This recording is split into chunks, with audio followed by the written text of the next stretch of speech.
Every time the president, Dick Cheney, or nowadays Obama or Eric Holder has been asked about, do we torture? The answer has always been the same. We got the legal support from the Justice Department, and that started with John Yoo. He's still writing, he's still supporting.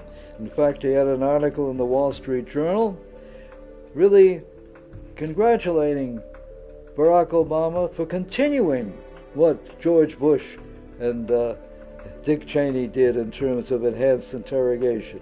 Now, John Yoo is a perfect example of how the so-called constitutional system breaks down.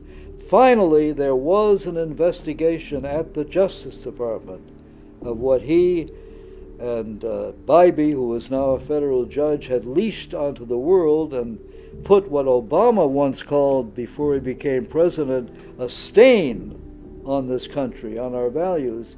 Yoo was the key guy.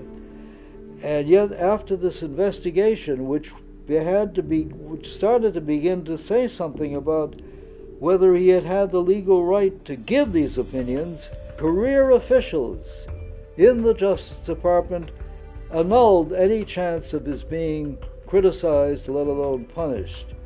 There has been no accountability, not one person, either in the field who committed torture and who we know did, nor any of the people up high who authorized it, including Rumsfeld, including the president, including this president.